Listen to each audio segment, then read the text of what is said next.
Hiling kan local artist sa Tabaco City ang sa indang makukulor as nagagayunan na obra sa pagkunduser na duwang aldaw ng Mad Hatters Art and Music Fair na opisyal na nagsikat kan Sabado sa Tabaco City Plaza. Saro sa kabali sa event ang alon.ph na bistado sa pag-ibo ng Taylor Swift-inspired necklaces as in bracelets. Dakulang bagay sa alon.ph and art fair huli ta mas natatawan ng exposure ang sa indang mga pigtatampok na produkto. First of all, gusto po namin magpasalamat sa mga organizers ng event na to sa pag-invite po sa amin. Kasi po, bira lang kami makasama ng ganitong event na puro po crafters, mga craftsman, and super thankful po kami. Pigpapasalamat kan writer na si Jaime Jesus Uy Borlagtan na binuksan kan organizers ang aktibidad sa saindang syudad. Very important yung art fair sa Tabaco kasi una sa lahat maraming artists na past and emerging na hindi nabibigyan ng venue. So karamihan sa mga art fairs nangyayari sa Legazpi, sa Naga. So importante din yung local artists na mabigyan ng opportunity to showcase their products and talents. Ang magbabarkadang sinda Joy, Alaysa asin si Maricar, para sa mga nagbisita sa art fair. Ug masinda na ang dating nahihiling nindang mga produkto sa social media, mas madali na nindang mababakal ngunyan. Dagdag na din po siyang aliw sa mga students since stress po kami ngayon. So, yun po. And nagpo-promote rin po yung talents, yung skills rin po nila in crafts and also artistry. Yes.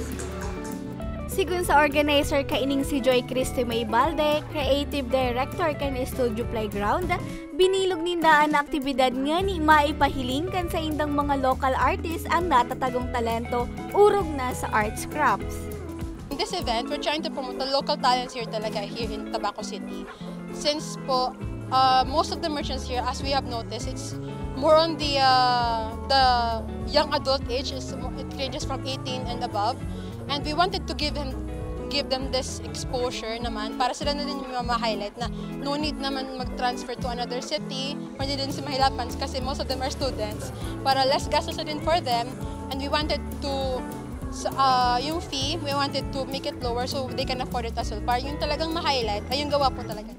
Asigurasyon man kan lokal na gobyerno na perming magiging pusog ang saindang suporta urog na sa mga bagay na madara ng positibong epekto sa saindang mga kahimanwa. Kasi para mas mabigyan natin ang pagkakataon na ma-involve yung mga local artists. A social media post I made like 3 days ago, sabi ko roon, naghahanap tayo ng mga sikat na performers during December. Pero we failed to support local artists sa ating lugar. No?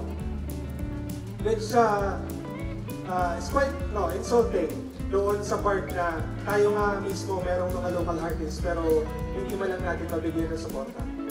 This Art and Music Fair is a testament of the dedication of our head organizer, Ms. Joey Balde of Studio Playground. Malaking bagay ito, ma'am, Kalagaan sa Tabaco, especially yung mga young artists para ma-discover naman yung mga talent nila, iba-ibang line of nila sa painting, other than that, mga related sa art.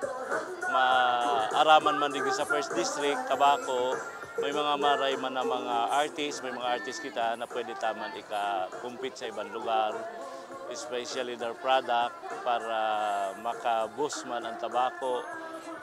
Indirectly, makakaano rin sa tourism po, makakatabang man. Mientras tanto, total na 20 local merchants ang nagbali sa aktibidad, 29 photographers ang nagsabay sa photo walk, as in 17 local music artists ang nag-perform sa pagtatapos kan aktibidad. Laong kan organizers na sa tabang kan art fair, mas tawanin importansya kan publiko ang sining. Para sa mga baretang Tatak Bicol, Regine Bue.